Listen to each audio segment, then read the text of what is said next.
Welcome back to guys. आज हम बात करने वाले हैं करंट अफेयर्स पे। द हिंदू का एनालिसिस मैं डेली करता हूँ आपके लिए। 23, 24 और 25 नवंबर है, ठीक है। 25 नवंबर और आज का द डेली हिंदू एनालिसिस आज हम करने वाले हैं और कुछ इंपॉर्टेंट खबर करने वाले हैं। और आज एक स्पेशल, जैसे मैंने कहा था कि लक्ष्मीकांत की पॉलिटी की सीरीज तो मैं 2 घंटे पहले अपलोड कर ही दी है, वो तो आपके लिए गुड न्यूज़ है ही है। और आज मैं आपके लिए इंडियन एक्सप्रेस की एक्सप्लेन सीरीज भी लेके आ रहा हूँ, ठीक है। ये वेरी गुड न्यूज़ है आपके लिए। और आज हम बात करने वाले पॉइंटर्स, मतलब ये आज जो पढ़नी न्यूज़ है सबसे पहले, ये मैं इतना आर्टिकल आपको नहीं पढ़ूंगा क्योंकि ये आर्टिकल आप पढ़ सकते हैं, लेकिन मैं आपको इसको एक्सप्लेन करूंगा एडिटोरियल में कहना क्या चाहते हैं, ऑथर्स का कहने का मतलब क्या है जो इसके ऑथर्स को लिखे हैं। पॉइंटर्स दैट विटनेस अ के शेप्ड रिकवरी। के शेप्ड रिकवरी क्या है, इसके पहले सरकार क्या बोल रही है, किस चीज़ का मुद्दा है, पहले हमको ये इंपॉर्टेंट रखना है। ये इकोनॉमी का मुद्दा है और इकोनॉमी में ये ग्रोथ का मुद्दा है, ठीक है। और सरकार क्या बोल रही है, हमारी जो इकोनॉमी है वो वी शेप्ड में रिकवरी कर रही है। वी शेप्ड का रिकवरी करने का मतलब क्या है, एक बार धड़ाम से नीचे गिरना और फिर धीरे धीरे ऊपर उठना, ठीक है। ये सरकार कह रही है। क्यों धड़ाम से गिरे, पहले ये समझिए। धड़ाम से गिरने का सबसे पहला, धड़ाम से गिरे हम लोग इसीलिए क्योंकि कोविड था, ठीक है। कोविड आई और कोविड में जब अब सिचुएशन थोड़े नॉर्मल होने लगे हैं, जब सिचुएशंस थोड़े से नॉर्मल होने लगे हैं, तब हम ये देखना पा रहे हैं कि जो सेक्टर है वो हर सेक्टर डेवलप्ड हो रहा है। लेकिन यहाँ पे जो ऑथर बोल रही है के शेप रिकवरी की बात कर रहे हैं। ये के शेप रिकवरी क्या है, के शेप रिकवरी देखिएगा, कुछ सेक्टर्स हैं वो डेवलप्ड कर रहे हैं बट कुछ सेक्टर्स डाउन जा रहे हैं, समझिएगा, ठीक है। कुछ सेक्टर्स डेवलप कर रहे हैं, कुछ सेक्टर्स नहीं डेवलप कर रहे हैं। ये कौन से सेक्टर्स जो डेवलप नहीं कर रहे हैं, ऑथर ने इनके एग्जाम्पल भी दिए हैं। जैसे टेक्सटाइल सेक्टर, जैसे सिंपल सी बात है, अगर आप 2019 में 2 व्हीलर की बिक्री देखोगे तो वो ज़्यादा थी 2021 क्योंकि कल जो 2 व्हीलर्स थे वो मिडिल क्लास वाले खरीदते थे और मिडिल क्लास की जो इनकम है वो कम हो गई आफ्टर कोविड, ठीक है। और जो कौन बढ़ रहा है, जैसे शेयर मार्केट वाले हैं, तो शेयर मार्केट किसका, सिर्फ 5% लोग हमारे यहाँ पे जो हैं वो शेयर मार्केट में इन्वेस्ट करते हैं। कौन, अमीर लोग शेयर मार्केट में सिर्फ इन्वेस्ट करते हैं और गरीब लोगों का और मिडिल क्लास लोगों का तो शेयर मार्केट से कोई लेना देना ही नहीं है। अब देखते हैं अलग अलग मुद्दे पे, बहुत इंपॉर्टेंट आर्टिकल है तो मैं आपको इसका पूरा पढ़ाऊंगा अभी इस आर्टिकल्स को आपको। सबसे पहले हम साइंस फॉर इंडस्ट्री, इंडस्ट्री के लिए क्या कहना चाहते हैं। Government taxation policy continue to regressive with in the create indirect tax and lower direct class playing greater tax into students of distribute. देखिएगा, किसी भी देश में सरकार को डायरेक्ट टैक्स, किसी भी देश में सरकार को डायरेक्ट टैक्स जो होता है वो ज़्यादा लेना चाहिए इनडायरेक्ट टैक्स से। क्यों, क्योंकि इनडायरेक्ट टैक्स का जो भी इम्पैक्ट होता है वो दोनों पे होता है, मतलब अमीर पे भी होता है, गरीब पे भी होता है, मिडिल क्लास पे भी होता है, एक एक व्यक्ति पे होता है। बट डायरेक्ट टैक्स का सबके ऊपर नहीं होता है। डायरेक्ट टैक्स कौन, जो 5 लाख की जिसकी ऊपर की इनकम है उसी को इनकम टैक्स भरना पड़ता है, ठीक है। और जितना ज़्यादा इनकम उतना ज़्यादा इनकम टैक्स। लेकिन हमारी सरकार सोचती नहीं, हम ज़्यादा कमाएंगे तो इनडायरेक्ट टैक्स। इनडायरेक्ट टैक्स आप भी भरते हो, हम भी भरते हैं, सब भरते हैं, लेकिन डायरेक्ट टैक्स सब नहीं भरते हैं। डायरेक्ट टैक्स जिसकी 5 लाख के ऊपर की इनकम है वो इनकम टैक्स यानी उसको डायरेक्ट टैक्स बोलते हैं, ठीक है। तो ये बात हो रही है कि ऐसा ही चलता रहा तो एक तो आप उनसे इनडायरेक्ट टैक्स ले रहे हो, ज़्यादा ले रहे हो, ठीक है। दूसरी बात ये है कि वो गरीब हैं तो वो नॉन एसेंशियल आइटम से जो ज़्यादा नुकसान, एसेंशियल आइटम्स के हैं, खाना पीना ये सब तो सब खरीद पे पा रहे हैं, लेकिन नॉन एसेंशियल आइटम्स तो वो खरीद नहीं पा रहे हैं। नॉन एसेंशियल आइटम से तो हमारी कमाई होती है, देश की कमाई होती है, और आप उसमें भी टैक्स लगा रहे हो ज़्यादा। तो ये थोड़ा हमारी इंडियन गवर्नमेंट को ऑथर ये कहना चाहते हैं कि इनडायरेक्ट टैक्स देश में कम करना चाहिए। जैसे टेक्सटाइल सेक्टर में 5% जीएसटी से 12% टैक्स लगा दिया, सॉरी जीएसटी ने टैक्स। एंड आप देख सकते हो एजुकेशन में 18% जीएसटी लगा के रखा है। तो ये एक बुरी बात है ना, एक मतलब हम ये तो बुरी बात है कि इकोनॉमिक पॉलिसी से थोड़ा, तो ये ऑथर ने ऐसा कहा है। Impact of taxation, moreover usual taxation policy of government which insist maintaining indirect tax, जैसे मैंने कहा फ्यूल को लेकर, और यहाँ पे देखो लिखा हुआ है टेक्सटाइल को 5 से 12% कर देना।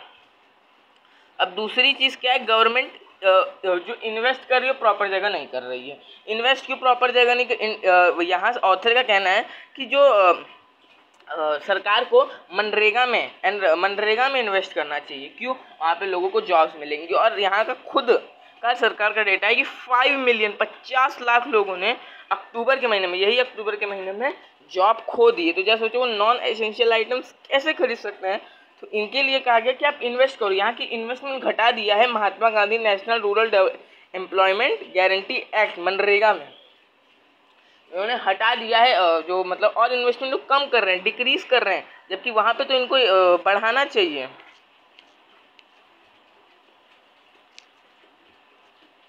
इनको बढ़ाना चाहिए वहाँ पे, तो ये डिक्रीज कर रहे हैं मनरेगा में। लोगों को जब मिलेगा ही नहीं, लोगों को जब पैसा ही नहीं रहेगा तो नॉन एसेंशियल आइटम्स कैसे करेंगे। और यहाँ भी तो हो सकता है कि गरीबी रेखा के नीचे चले जाएं। गरीबी रेखा के नीचे का मतलब बीपीएल होता है, एक होता है एपीएल। बीपीएल मतलब बिलो पॉवर्टी लाइन, और एपीएल मतलब होता है अबव पॉवर्टी लाइन। ये हमारे देश ने कुछ नियमित खर्चे, महीने के खर्चे के इस हिसाब से बनाए हैं।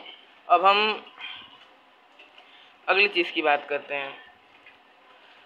देखा यहाँ पे ऑथर और कुछ कह रहे हैं कि आपने जो कोविड पैंडेमिक में कुछ किया भी तो नहीं जनता के लिए। क्यों नहीं किया, मतलब क्या नहीं किया जनता के लिए। आप देखोगे कि यूएस में अनएम्प्लॉयमेंट चेक, हम किसी भी पर्सन को डायरेक्ट पैसा नहीं मिला, और डायरेक्ट पैसा नहीं मिला तो इससे नुकसान है। ऑथर कह रहे हैं यहाँ पे कि अगर डायरेक्ट पैसा बंदे को मिलता है, वो मार्केट में खर्चा करेगा तो मनी फ्लो ही होगा, इससे मनी का कोई नुकसान नहीं, मनी फ्लो होगा। मनी फ्लो होगा तो ऑटोमेटिक ग्रोथ तो बढ़ेगी। और हम तो जानते हैं नॉन एसेंशियल आइटम्स जितना लोगे, तो यहाँ पे वी शेप की जो रिकवरी हो रही थी इंडिया की, उसको ऑथर ने के शेप कहा है। के शेप का मतलब है मतलब ये तो डेवलप कर रहे हैं, ये नीचे जा रहे हैं। कुछ सेक्टर्स डेवलप कर रहे हैं, क्योंकि शेयर मार्केट, मैं आपको शेयर मार्केट का एग्जांपल दिया है।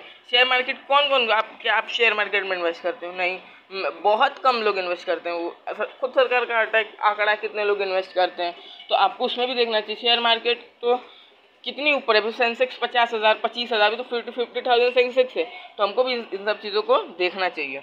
ठीक है, तो ये इंपॉर्टेंट न्यूज़ है के शेप रिकवरी और वी शेप रिकवरी। आप याद रखना, मेंस में लिखने सबक जीएस पेपर 3 में इकोनॉमिक्स में, इकोनॉमिक ग्रोथ में आपको बहुत काम आ जाएगा। ठीक है, इश्यूज रिलेटेड टू पॉलिसी में इस व्यू को, मतलब मैंने इसको बहुत अच्छे से पूरा एक एक आपको ब्लॉग बताया कि हाँ ये इम्पोर्टेंट है, ये इम्पोर्टेंट है।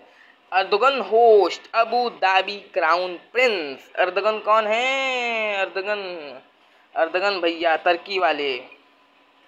अब ये होस्ट कर रहे हैं अबू धाबी में क्राउन प्रिंस को। क्या है? Turkey president Recep Tayyip Erdogan is hosting Abu Dhabi powerful crown prince Sheikh Mohammed bin Zayed Al Haj on Wednesday Turkey और United Arab Emirates to repair their tense relation and increase economic corporation.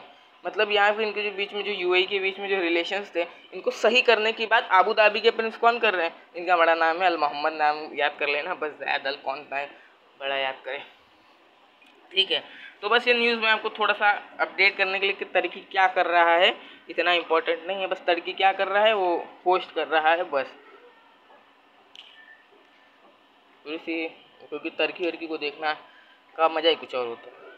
हाँ, third news, हाँ ये तो मज़ेदार news है, मतलब ये international relations की सबसे ज़्यादा। हाँ, तो US president invites Taiwan to online meet on democracy. पहले डेमोक्रेसी समझते हैं, फिर ताइवान क्या है, क्यों ताइवान को बुलाया, तो न्यूज़ में आ गई। हाँ ठीक है, डेमोक्रेसी का मतलब मैंने आज ही अपने सुबह के लक्ष्मीकांत वाले वीडियो में बताया था। जनता के लिए, जनता के द्वारा, जनता के लिए किया गया शासन को ही हम कहते हैं। तो डेमोक्रेसी मीट क्या है, पूरा आर्टिकल नहीं, मैं आपको थोड़ा सा इसमें शॉर्ट में बताता हूँ। अमेरिका क्या कर रहा है कि डेमोक्रेसी के लिए मीटिंग रख रहे हैं। ठीक है, कि 100 देश के लोकतांत्रिक देशों को बुलाया जा रहा है। इसमें भारत को तो बुलाया जा ही रहा है, लेकिन ताइवान को बुलाया जा रहा है। अब ताइवान का क्या इश्यू है जरा समझिएगा। चाइना है, ठीक है, चाइना के वस्तुत्व, चाइना कौन है? पीपल रिपब्लिक चाइना, जिस चाइना को जिनपिंग वाला चाइना जिस सबको हम सब जानते हैं, लेकिन चाइना एक और है जो है उसके नीचे ये, अब मैप में कभी देखोगे तो ताइवान। ठीक है, ताइवान, तो ताइवान अपने आप को अलग मानता है, पर चाइना बोलते हैं नहीं ये हमारा हिस्सा है, ये टाइपे है, इट इज़ नॉट। और उसके लिए उसने एक अपनी पॉलिसी भी रखी जिसको बोलते हैं वन चाइना पॉलिसी। और इंडिया ने भी और यूएसए ने भी उस पर साइन किया है। लेकिन ये ताइवान को बुला कैसे रहे, जरा समझिएगा। अगर ये ताइवान को बुला रहे और चाइना को नहीं बुला रहे, बड़ी बात ये भी है कि चाइना को नहीं बुला रहे, चाइना को और रशिया को बुला रहे, मतलब ये रशिया भी देखो लोकतंत्र वहाँ पे भी नहीं है, चाइना में भी नहीं, वहाँ पे भी वन पार्टी सिस्टम है, यहाँ पे भी वन पार्टी सिस्टम है। मतलब वहाँ पे तो है, मतलब रशिया में अब क्या वहाँ पे डायरेक्ट वहाँ पे तो डेमोक्रेसी है रशिया में, रशिया का पॉलिटिकल सिस्टम वहाँ पे डेमोक्रेसी है, बट डेमोक्रेसी का सपोर्टर नहीं है अगर आप कहीं भी देखोगे। अभी आपने निरागुए में देखा ये, हाँ, निराया गुआ में आपने देखा होगा, तो वहाँ पे जो उसने कैसे किया था अपना इलेक्शन, उसका उसने सपोर्ट किया। बेलारूस में उसने अपना सपोर्ट किया। तो टर्की और ये रशिया और चाइना जो है वो डेमोक्रेसी के बोलते हैं ना वो विरोधी हैं, सपोर्टर नहीं है। और अपने आप को मसीहा बताता है डेमोक्रेसी का कौन लीड चल रहा है पर, हाँ, जो बाइडन, यानी कि जो बाइडन का यूएस ही बताता है, सब कहते हैं हाँ हम हैं।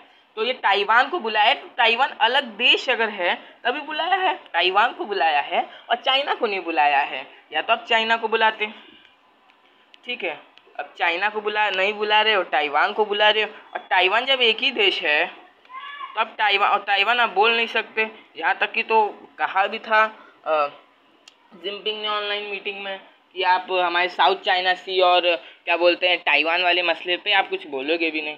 पर ये क्या है भाई इंटरनेशनल इशू में, तो हमको बुलाया गया, ये सबसे अच्छी बात है, ठीक है। हमारे लिए अब हमारी इम्पोर्टेंस इंडो पैसिफिक रीजन में बहुत हो चुकी है, और हम तो इतने अच्छे लोकतंत्र के पुजारी हैं। अभी तो मोदी जी ने भी क्या किया है कि India is the mother of democracy. Next news, don't disturb federalism Mamata to, ये मतलब पॉलिटिकल न्यूज़ है, बट ये फेडरलिज्म क्या है इस वर्ड को मैं आपको समझाने के लिए आया हूँ। देखिए 3 वर्ड हैं, बहुत इंपॉर्टेंट वर्ड जो है वो 3 वर्ड हैं। 3 वर्ड यहाँ पे बहुत इंपॉर्टेंट है। फर्स्ट वर्ड इज कन्फेडरलिज्म, कन्फेडरल, दूसरा फेडरल, और तीसरा है यूनियन, ठीक है। हमारा इंडिया इसमें से क्या है, जब मैं पॉलिटी पढ़ाऊंगा तो बताऊंगा, लेकिन तीनों का मतलब बता देता हूँ। कन्फेडरल मतलब क्या होता है, मैं आपको एग्जांपल देता हूँ। एक ईंट है, उसमें खाली ईंट में ईंट रख दिया है, ना उसमें मसाला लगाया गया है, ना उसमें कुछ लगाया गया, तो कोई भी आके ईंट तोड़ी चोरी कर सकता है। तो इसका मतलब क्या है, कुछ राज्य हैं उन्होंने पूरा पावर संघ को दे रखा है, और वो जब चाहे वो राज्य अलग हो सकते हैं। फेडरल मतलब क्या होता है, उसी पे मस्त थोड़ा सा मसाला वसाला बना के ईंट की दीवार बना देना। इसमें क्या होता है कि मुश्किल होता है, एग्रीमेंट होता है, एक एग्रीमेंट, जो इतने भी कंट्रीज हैं वो एग्रीमेंट करते हैं, और उसमें स्टेट की हमेशा याद रखना, जब फेडरलिज्म रहेगा तब हमारे जो किसी भी कंट्री में, किसी भी नेशन में, किसी भी स्टेट में स्टेट रहेगा, जो फेडरल प्रोविंस रहेंगे, जैसे किसी भी राज्य की शक्ति बहुत रहेगी, स्टेट से मतलब सेंट्रल से ज़्यादा स्टेट की शक्ति रहेगी, ठीक है। यूनियन की शक्ति ज़्यादा वहाँ पे नहीं रहेगी, केंद्र सरकार की नहीं, राज्य सरकार की नीति वहाँ पे ज़्यादा काम करेगी।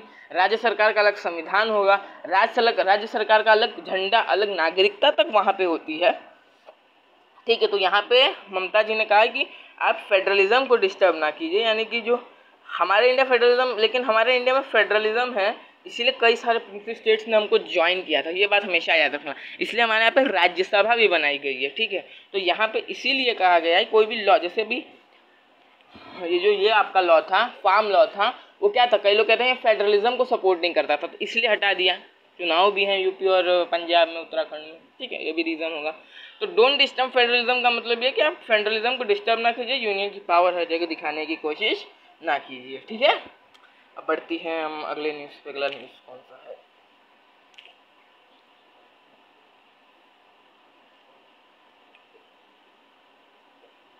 TN ahead in reproductive child health, ये क्या है। हाँ, तो ये इस न्यूज़ को थोड़ा सा पढ़ के मैं आपको सुना देता हूँ।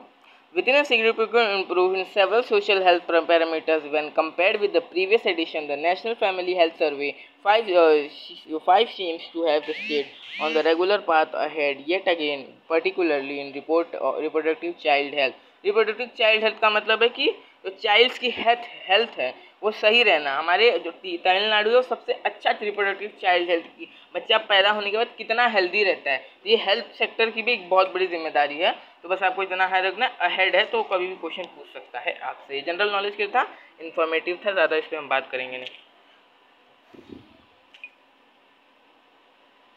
यार प्लीज सब एडिटोरियल्स मैंने लाए हैं, सब कोई एडिटोरियल में छोड़ा नहीं हूँ आपके, लास्ट एडिटोरियल है आज का ये। Centres free food grain scheme on till March. Free food grain scheme क्या है उसके बारे में है ये, ठीक है, इसको भी सुन लेते हैं। लास्ट न्यूज़ तो है ये आज की। acknowledge that food poor meals still food security support to a middle of a recovering economy. The center had decided to extend free ration scheme प्रधानमंत्री गरीब Kalyan Yojana for another month. मतलब यहाँ पे जो गरीब लोग हैं जो बिलो पॉवर्टी लाइन के नीचे हैं बिकॉज ऑफ कोविड-19, अनुराग पाठक जो हैं जो ब्रॉडकास्टिंग मिनिस्टर हैं इन्होंने कहा है कि union cabinet also approves repeal of farm reform laws. Repeal तो करेगी ही और उनको खाना भी देगी, उनको टिल मार्च तक फ्री फूड ग्रेन स्कीम भी चालू किया जाएगी केंद्र सरकार के द्वारा. तो ये अच्छा कदम है सरकार का, इसमें हम सरकार की सराहनीय करते हैं, लेकिन कि वो पहले न्यूज़ पे हम सरकार का विरोध कर रहे थे. ठीक है, तो बाय बाय. अब हम मिलेंगे अगले वीडियो में. अब हो सकता है आज ही एक्सपीरियंस सीरीज़ का एक वीडियो आ जाए आपके लिए. तो मेरे ख्याल से इतने जो करंट के इश्यूज़ थे आपके लिए बहुत इंपॉर्टेंट इश्यूज़ थे. तो आप कुछ के नोट्स बनाना, कुछ नोट्स बनाने की इतनी ज़रूरत होती नहीं है द हिंदू की. आप सुनते रहिएगा. हाँ, इनके एडिटोरियल्स को अपने मेंस आंसर राइटिंग में ज़रूर यूज़ कीजिएगा.